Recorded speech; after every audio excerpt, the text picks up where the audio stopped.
बिस्मिल्लाहिर्रहमानिर्रहीम। अस्सलाम वालेकुम स्टूडेंट्स, आज के लेक्चर में हम रोमांटिक एज के एक बहुत ही इंपॉर्टेंट बहुत फेमस पोइट को डिस्कस करेंगे। और स्टूडेंट्स, इन पोइट का ताल्लुक रोमांटिक पोइट्स की फर्स्ट जनरेशन यानी कि एल्डर जनरेशन से है। तो स्टूडेंट्स, इनका नाम है सैमुअल टेलर कॉलरिज।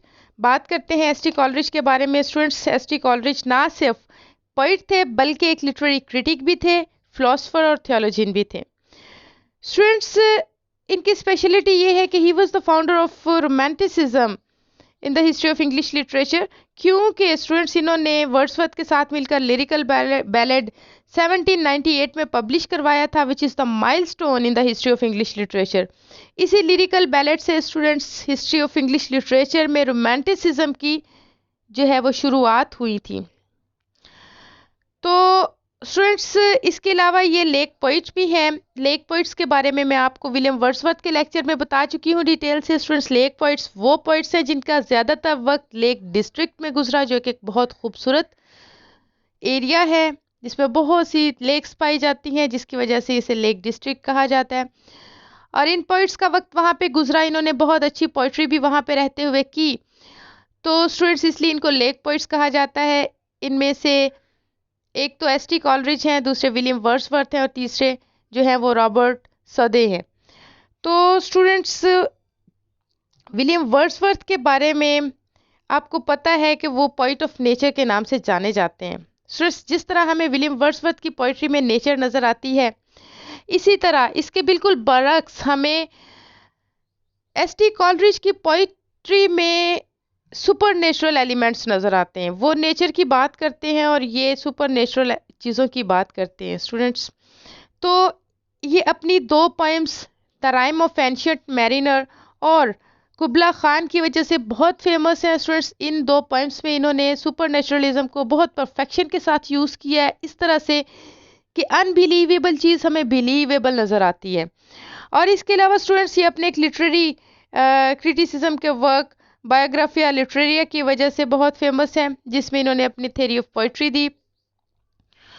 और स्टूडेंट्स, बात करते हैं अब इनकी बायोग्राफी के बारे में। स्टूडेंट्स, ये पैदा हुए 21 अक्टूबर 1972 को लंदन में, और इनकी एजुकेशन जो है वो क्राइस्ट कॉलेज और जीसस कॉलेज कैम्ब्रिज से है। और स्टूडेंट्स, जब ये जीसस कॉलेज कैम्ब्रिज में थे तो वहाँ पे इनकी मुलाकात होती है एक दूसरे लेक पोइट से, जिनका नाम है रॉबर्ट सदे। और वहाँ पे स्टूडेंट्स, रॉबर्ट सदे के साथ मिलने के बाद इन लोगों ने एक प्लान किया एक यूटोपियन सोसाइटी बनाने का। एक्चुअली इन्होंने प्लेटो की रिपब्लिक से इम्प्रेस होकर, इन्फ्लुएंस होकर इन्होंने ये डिसाइड किया था यूटोपियन सोसाइटी कायम करने का। और इसके अलावा स्टूडेंट्स, ये फ्रेंच रेवोल्यूशन के स्लोगन्स फ्रेटर्निटी, इक्वलिटी, लिबर्टी से भी इम्प्रेस थे, और वो जो है ये एक प्रैक्टिकल सेंस में इनको चीज़ों को अप्लाई करना चाहते थे। तो इन्होंने सोचा कि एक यूटोपियन सोसाइटी बनाई जाए जिसका नाम पेंटिसोक्रेसी रखा जाएगा। लेकिन स्टूडेंट्स, इनकी ये स्कीम सक्सेसफुल नहीं हो सकी और ये सोच ही रह गई उनकी। असल में इनका इस स्कीम में ये प्लान था स्टूडेंट्स के ये 10 फैमिलीज़ के साथ न्यू इंग्लैंड जो है माइग्रेट कर जाएंगे और वहाँ पे ये कम्युनिटी कायम की जाएगी। तो स्टूडेंट्स, लेकिन ये नहीं हो सकी। और वैसे इस जैसे कि मैंने आपको बताया कि इनका प्लान था 10 फैमिलीज़ के साथ माइग्रेट करने का। तो स्टूडेंट्स, एक फैमिली बनाने के लिए डेफिनेटली इनको शादी करना ज़रूरी थी इनकी। तो इसलिए इन्होंने सारा फ्रिकर से शादी कर ली। सारा फ्रिकर जो है वो रॉबर्ट सदे की सिस्टर इन लॉ भी थी। तो स्टूडेंट्स, उसके बाद इनकी ज़िंदगी में एक बहुत इम्पोर्टेंट इवेंट आता है जिसका इनकी पोइट्री पे, इनकी पर्सनल लाइफ पे भी बड़ा इफ़ेक्ट हुआ था। इन 1795 स्टूडेंट्स, ये मिलते हैं विलियम वर्ड्सवर्थ और उनकी सिस्टर डोरोथी के साथ। और स्टूडेंट्स, विलियम वर्ड्सवर्थ के साथ इनकी बहुत स्ट्रॉन्ग फ्रेंडशिप हो गई, और इसी स्ट्रॉन्ग फ्रेंडशिप का जो फ्रूट था वो सामने आया लिरिकल बैलेड की शक्ल में 1798 में। तो स्टूडेंट्स, इन्होंने जब लिरिकल बैलेड्स पब्लिश करवाए तो इन लिरिकल बैलेड्स के साथ रोमांटिसिज्म की जो है वो शुरुआत हुई।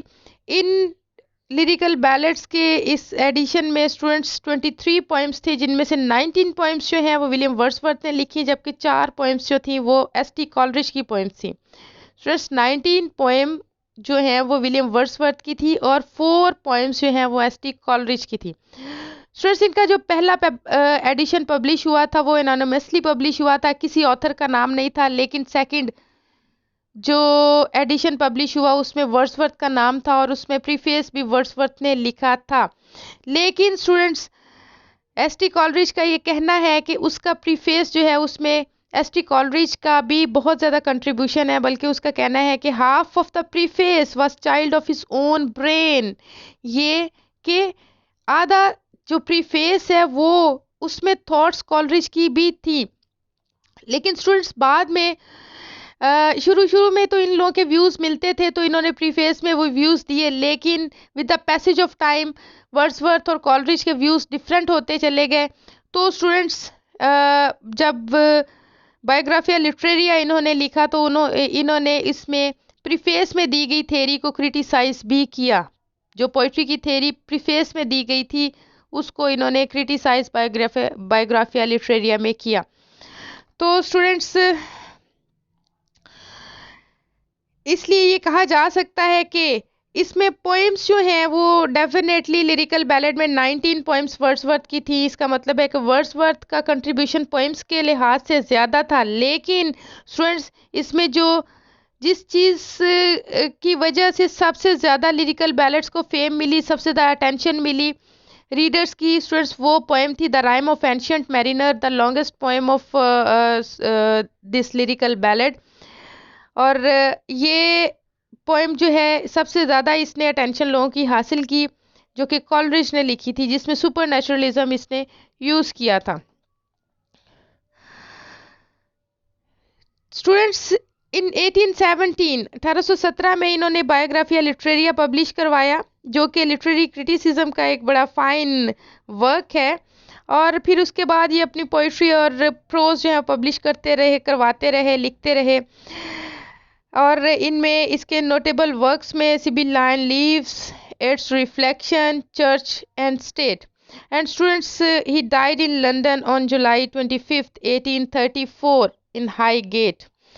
ये इनकी हाईगेट में डेथ हुई और वहीं पे ये दफन है, इसलिए इनको सेज ऑफ हाईगेट भी कहा जाता है। स्टूडेंट्स अब हम इनकी बात करते हैं पोइट्री की और फ्रेंच रेवोल्यूशन, जो कि उस वक्त जिसका इफ़ेक्ट सारे पोइट्स पे बहुत ज़्यादा था। स्टूडेंट्स डेफिनेटली सारे रोमांटिक पोइट्स पे फ्रेंच रेवोल्यूशन का बहुत ज़्यादा इफेक्ट था, और इसी तरह एस.टी. कॉलरिज पे भी फ्रेंच रेवोल्यूशन का बहुत इफेक्ट था।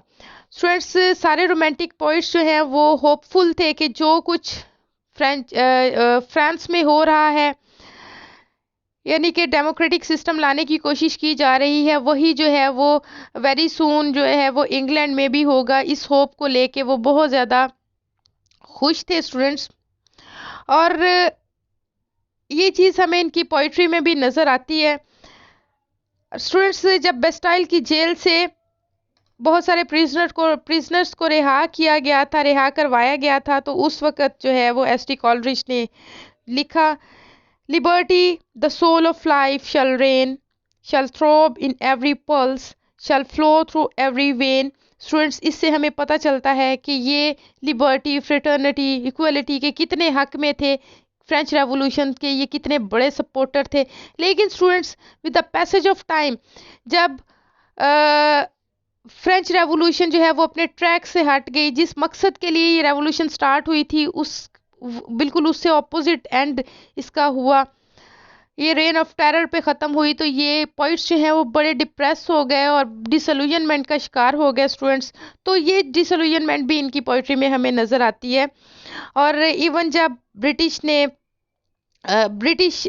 जो है वो फ्रांस की तरफ से थ्रेट किया गया, तो उस वक़्त इन्होंने एक पोएम लिखी द रिकांटेशन एंड ऑड, जिसका बाद में नेम जो है इन्होंने चेंज कर दिया, फ्रांस एंड ऑड के नाम से फिर ये पब्लिश हुई। स्टूडेंट्स इनकी पोइट्री की बात करते हैं तो इनकी पोइट्री के मेन फीचर्स स्टूडेंट्स क्या हैं? Super natural, fancy imagery, nature, dramatic change, mystery, musical touch and suspension of disbelief. Students ये वो चीज़ें हैं जो इनकी पोइट्री में पाई जाती हैं, और ये चीज़ें रोमांटिक पोइट्री का एक यू कैन से कि बहुत अहम खासा है। तो इनको हम वन बाय वन डिस्कस करते हैं स्टूडेंट्स। सबसे पहले poetry of supernatural and mystery. जी students, look at the slide. Unlike other romantic poets, Coleridge lets his fancy at large to relate the tales of supernatural and unreal phenomena. However, the poet blends the unbelievable with the real world in such an artistic manner. Mystery and supernatural are at best in the rhyme of ancient mariner. Students, जहाँ हमें बाकी romantic poets में nature नज़र आती है, वहाँ हमें Coleridge की पोइट्री में सुपर नेचुरल एलिमेंट नज़र आते हैं, मिस्ट्री नज़र आती है। मगर कॉलरिज इन नेचुरल और सुपर नेचुरल एलिमेंट्स को इस तरह से ब्लेंड करता है, नेचुरल एलिमेंट्स को और सुपर नेचुरल एलिमेंट्स को इस तरह से ब्लेंड करता है कि अनबिलीवेबल चीज़ हमें बिलीवेबल नज़र आती है। ठीक है स्टूडेंट्स, और ना सिर्फ वो इन चीज़ों को रीडर की अटेंशन हासिल करने के लिए यूज़ करता है, बल्कि इनको मॉरल पर्पस के लिए भी यूज़ करता है स्टूडेंट्स। और हमें इनकी पोइट्री में एक मॉरल लेसन भी नज़र आता है। और ये सुपर नेचुरल और मिस्ट्री जो है, हमें स्टूडेंट्स इनकी पोएम जो बहुत इंपॉर्टेंट पोएम है, और लिरिकल बैलेड्स की भी बहुत इंपॉर्टेंट पोएम थी, राइम ऑफ एंशिएंट मैरिनर, इसमें हमें बहुत पीक पे नज़र आती है। और इसके साथ साथ इस पोएम में हमें एक मॉरल लेसन भी नज़र आता है स्टूडेंट्स। तो इसके अलावा जो है इनकी सेकंड इम्पोर्टेंट बात इनकी पोइट्री की ड्रामेटिक एंड म्यूजिकल फीचर्स हैं। The poems of Coleridge are dramatic with dialogues and sudden changes. The way the story is unveiled in The Rime of Ancient Mariner is nothing but drama with greater amount of suspense and fantastic change of events and situations. Students, इनकी poems में dramatic change आता है। हमें characters नज़र आते हैं, वो एक दूसरे के साथ बात करते हुए, डायलॉग्स नज़र आते हैं, हमें कैरेक्टर्स नज़र आते हैं, सिचुएशंस नज़र आती हैं, और उनमें सडन चेंज भी नज़र आता है। यानी कि ड्रामेटिक सिचुएशन है इनकी पोइट्री में, एक ड्रामेटिक टच है इनकी पोएम्स में स्टूडेंट्स। कैरेक्टर्स भी हैं, डायलॉग्स भी हैं, कहानी भी है, और कहानी में ट्विस्ट भी है, ड्रामेटिक चेंज भी है। जैसे कि राइम ऑफ एंशिएंट मैरिनर में स्टूडेंट्स स्टार्ट में हम देखते हैं कि वेडिंग पे एक गेस्ट को रोककर मैरिनर अपनी स्टोरी सुनाने पे इंसिस्ट करता है। ठीक है, फिर स्टोरी में बहुत सारे ड्रामेटिक चेंज भी आते हैं, सस्पेंस भी है स्टूडेंट्स में, मिस्ट्री भी है, सडन चेंजेस हैं। ये जो सब कुछ है, ये कॉलरिज की पोएट्री की स्पेशलिटी है। ठीक है स्टूडेंट्स, और हमें इसके अलावा students Coleridge poetry and music are identical because of the use of melodious tones and rhyming by the poet. इसके अलावा स्टूडेंट्स हमें कॉलरिज की पोइट्री में राइम नज़र आता है, म्यूजिकलिटी नज़र आती है, म्यूजिकल इफेक्ट नज़र आता है, मीट्रिकल कंपोजिशन इसकी ऐसी है कि उसमें उसको पढ़ के एक rhythmic C you can say कि इफेक्ट है उसकी पोइट्री में, बहुत रिदम है।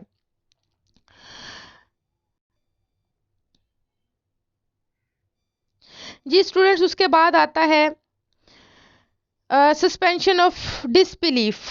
स्टूडेंट्स, सस्पेंशन ऑफ डिसबिलीफ का पहले मैं आपको कॉन्सेप्ट क्लियर कर दूं कि सस्पेंशन ऑफ डिसबिलीफ क्या है। स्टूडेंट्स, इसका मतलब है कि आप फॉर द टाइम बीइंग अपने डिसबिलीफ को सस्पेंड कर देते हो। ठीक है, अपनी गैर यकीनी को, बेयकीनी को छोड़ देते हो फॉर द टाइम बीइंग, किसी लिटरेरी वर्क से प्लेयर हासिल करने के लिए। ठीक है, बहुत सारी ऐसी हमें स्टोरीज पढ़ने को मिलती हैं जिन पे हमें जो बिल्कुल अनरियल होती हैं, जिनसे हम जो हकीकत से बहुत दूर होती है, लेकिन हम उसको पढ़ते जाते हैं टिल एंड हम उसको पढ़ते हैं।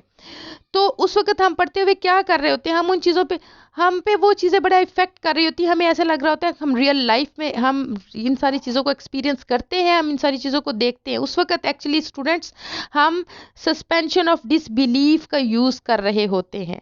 फॉर द टाइम बीइंग हम अपनी बेयकीनी को साइड पे रख देते हैं और हम यकीन कर लेते हैं कि ऐसा हो सकता है, ऐसा होता है, तो इसको सस्पेंशन ऑफ डिसबिलीफ कहते हैं।